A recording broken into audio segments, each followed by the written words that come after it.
घर और किचन के कामों में ही तकरीबन सारा दिन गुजर जाता है हाउसवाइफ्स का, होम मेकर्स का। हम अपनी हर मुमकिन एफ़र्ट करते हैं कि अपने घर को, अपने किचन को मैनेज करके रखें। तो कुछ टिप्स एंड ट्रिक्स होते हैं ज़रूरी जिनको फॉलो करना होता है, तभी हमारा जो घर है, हमारा जो किचन है वो मैनेज रहता है। तो इन टिप्स एंड ट्रिक्स को फॉलो करके ही लाइफ को हम आसान बना सकते हैं। तो चलिए स्टार्ट करते हैं आज की इस वीडियो को। So welcome back to my channel Mish daily routine.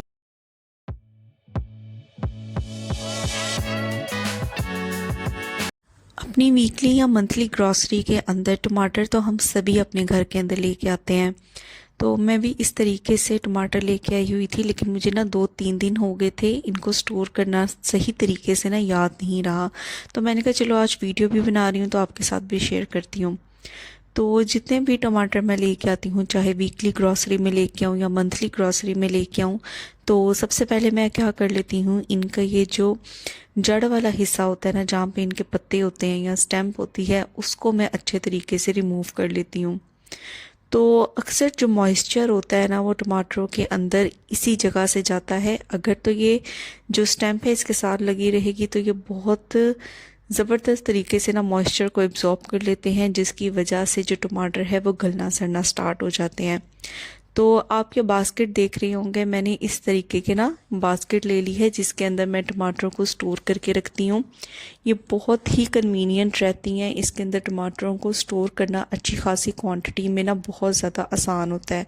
तो यहाँ पे मैंने ना टिश्यू पेपर ले लिया था, इसको हल्का सा वेट किया था और इस बास्केट को मैं अच्छे तरीके से क्लीन कर लूँगी।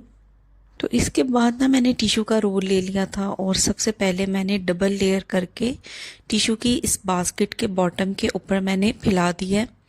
अब यहाँ पे मैं टमाटरों को रखूँगी और टमाटरों की एक लेयर ही मैं लगाऊंगी। एक लेयर लगाने के बाद अगेन मैंने यहाँ पे टिश्यू पेपर ले लिया है और इसको डबल फोल्ड करके, डबल या ट्रिपल फोल्ड करके इन टमाटरों की लेयर के ऊपर रख दूँगी। और अब इस टिश्यू पेपर के ऊपर जो सेकंड लेयर है ना टमाटरों की, वो मैं लगा दूँगी। तो इस तरीके से अगर जो थोड़ा बहुत मॉइस्चर टमाटरों के अंदर रहता भी है ना, तो वो टिश्यू पेपर अपने अंदर एब्सॉर्ब कर लेगा। अगर आप टिश्यू पेपर यूज़ नहीं करना चाहते तो आप रजिस्टर का पेज भी यूज़ कर सकते हैं या न्यूज़पेपर का भी इस्तेमाल कर सकते हैं। और ये देखिए, जो सबसे ऊपर टमाटरों की लेयर थी उसके ऊपर अगेन मैंने जो टिश्यू पेपर है ना उसको लगा दिया है। अब इसको मैं फ्रिज के अंदर रख दूँगी। तो आप देख सकते हैं इस तरीके की बास्केट को फ्रिज में से निकालना भी बहुत ज़्यादा आसान होता है और इसके अंदर अच्छी खासी क्वांटिटी के अंदर आप टमाटर जो है ना उनको स्टोर भी कर सकते हैं। तो टमाटरों के साथ इसी तरीके से ना मैं ग्रीन चिलीज़ भी लेके आई हुई थी, हरी मिर्ची, और इनको भी अच्छे तरीके से स्टोर मुझे करना था। तो मैंने कहा चलिए आपके साथ भी शेयर करती हूँ। तो जिस तरह टमाटरों की जो स्टेम्प होती है उसको रिमूव करना बहुत ज़रूरी होता है, क्योंकि जो मॉइस्चर है ना, जो नमी है, वो इसी जगह से एंटर होती है। तो इसी तरह जो हरी मिर्ची होती हैं यानी ग्रीन चिलीज़ हैं, उनकी भी स्टेम्प को रिमूव करना बहुत ज़्यादा इम्पॉर्टेंट है। अगर इसको हम रिमूव कर देंगे तो काफ़ी लंबे अरसे तक जो हरी मिर्ची हैं ना वो महफूज रहेंगी, इनके अंदर नमी नहीं जाएगी और ये गले सड़ेंगी नहीं। तो समर सीज़न स्टार्ट हो चुका है, हमें पता है कि फ्रिज में चीज़ें रखने के बावजूद जो है वो बहुत जल्दी गलना सड़ना स्टार्ट हो जाती हैं।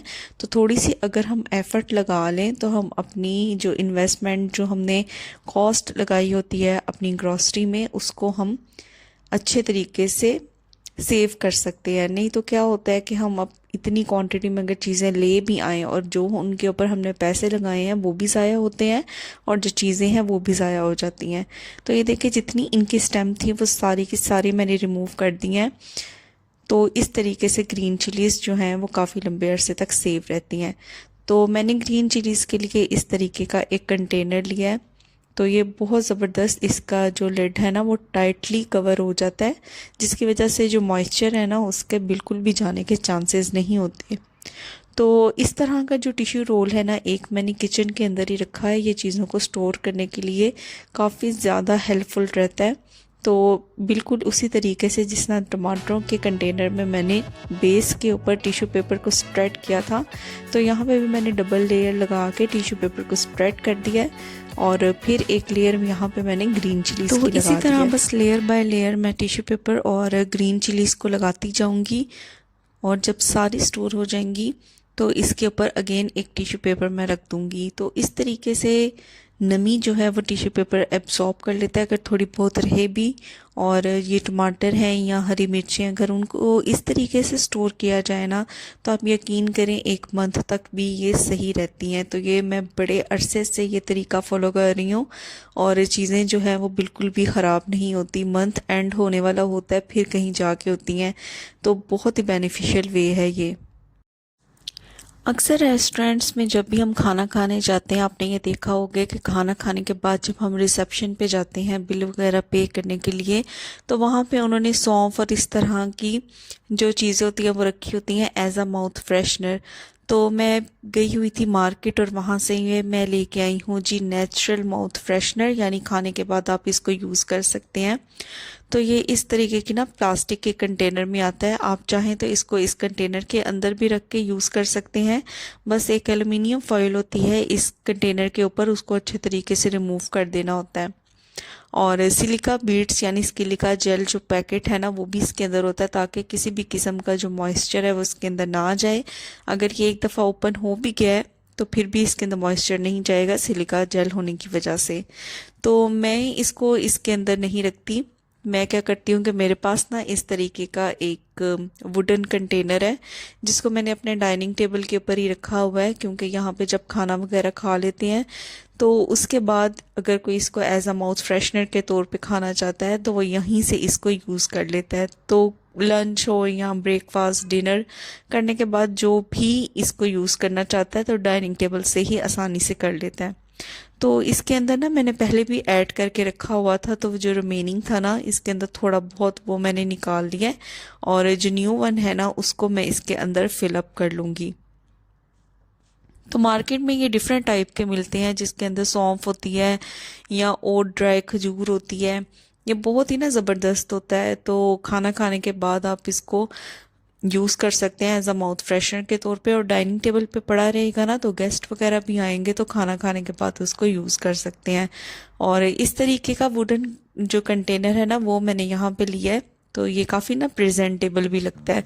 तो इस तरह छोटी छोटी सी चीज़ें ऐड करने से ना हमारे घर में एक तो लुक भी चेंज हो जाती है और थोड़ा आपको अच्छी एक स्टाइलिश लुक भी आती है और अच्छा भी लगता है। इस तरह ना कोई गेस्ट वगैरह आ जाए तो आप उसको इस तरीके से सर्व भी कर सकते हैं ये आफ्टर लंच या डिनर। तो यहाँ पे ना आज मैंने वॉशिंग मशीन भी लगाई हुई थी और कुछ ज़रूरी काम जो मैं कपड़े जब सारे के सारे वॉश हो जाते हैं उसके बाद में करती हूँ, तो मैंने सोचा क्यों ना आपके साथ भी मैं शेयर करूँ। तो ये बिल्कुल ना लास्ट लोड था मशीन के अंदर जिसके अंदर सॉक्स वगैरह थी, तो इनको भी मैं निकाल लूँगी और रैक पे डाल दूँगी। उसके बाद मैं क्या करती हूँ कि इस तरह का जो क्लीनिंग स्पॉन्ज होता है ना उसको लेके तो वॉशिंग मशीन की जो भी बाहर वाली सरफेस होती है ना उसको अच्छे तरीके से क्लीन अप कर लेती हूँ, क्योंकि इस पे हमारे हाथ भी लगते हैं। और दूसरा ये कि जब हम सर्फ वगैरह यूज़ करते हैं तो या तो वो भी इसके ऊपर गिर जाता है, तो इसलिए इसको ऑन द स्पॉट ही आप क्लीन कर लेंगे तो बहुत ज़्यादा जो मशीन है ना वॉशिंग मशीन उसकी डीप क्लीनिंग आपको बहुत ज़्यादा नहीं करनी पड़ेगी।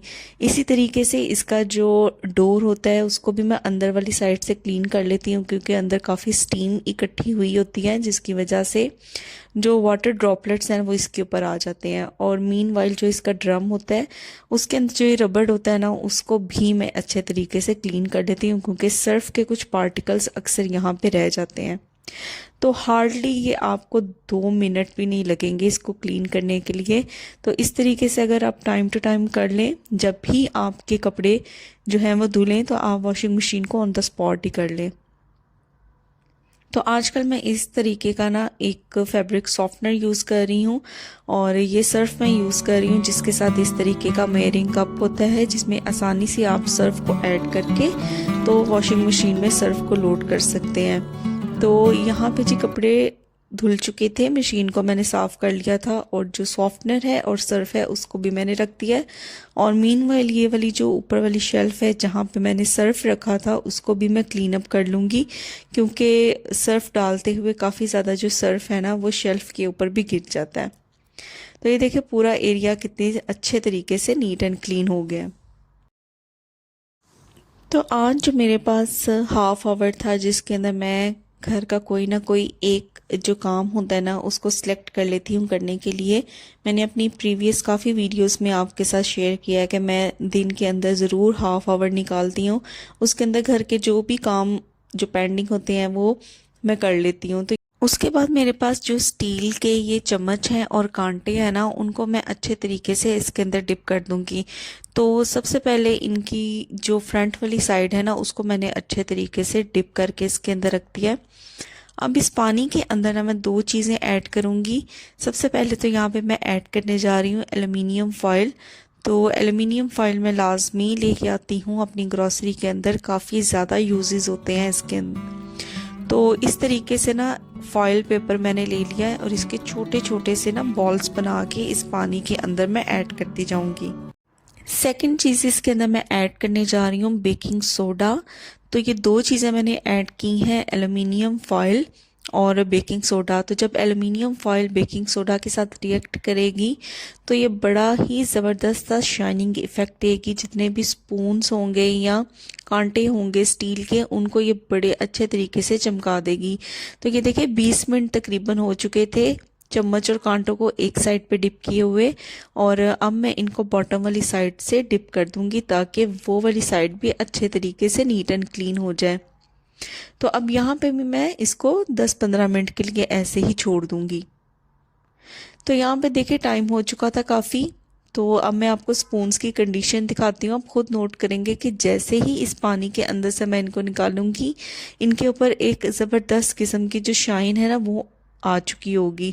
तो बस सिंपल टैप वाटर से एक दफ़ा मैं इनको क्लीन कर लूँगी और बहुत ज़बरदस्त तरीके से जो स्टील के चम्मच होते हैं वो शाइन भी देने लग जाते हैं और नीट एंड क्लीन भी होने लग जाते हैं। और ये जो एल्युमिनियम फॉयल है ना, इसको डिस्कार्ड करने की बजाय आप संभाल के रख सकते हैं। दोबारा आप अपने स्टील के किसी भी बर्तन को क्लीन करना चाहते हैं या शीशे के किसी भी बर्तन को क्लीन करना चाहते हैं तो सेम इन्हीं फॉयल पेपर्स को यूज़ कर सकते हैं। और जो पानी गर्म था बेकिंग सोडा वाला, वो मैंने सिंक के अंदर उसको बहा दिया ताकि सिंक का जो ड्रेनेज है वो भी नीट एंड क्लीन हो जाए। तो इस तरीके से छोटे छोटे बस टिप्स एंड ट्रिक्स होते हैं जिनको फॉलो करके हम अपने घर को, अपने किचन को मैनेज कर सकते हैं, अपनी ग्रॉसरी को अच्छे तरीके से स्टोर कर सकते हैं, और जो मनी हमने इन सारी चीज़ों के ऊपर इन्वेस्ट की हुई है उसको भी सेव कर सकते हैं। तो बस थोड़ी सी समझदारी से काम लेना होता है और हमारे जो काम है वो आसान हो जाते हैं। तो आपके साथ मैं फिर एक न्यू वीडियो के साथ हाजिर होंगी बहुत ही ज़बरदस्त से टिप्स एंड ट्रिक्स लेके। Till then take care, bye bye.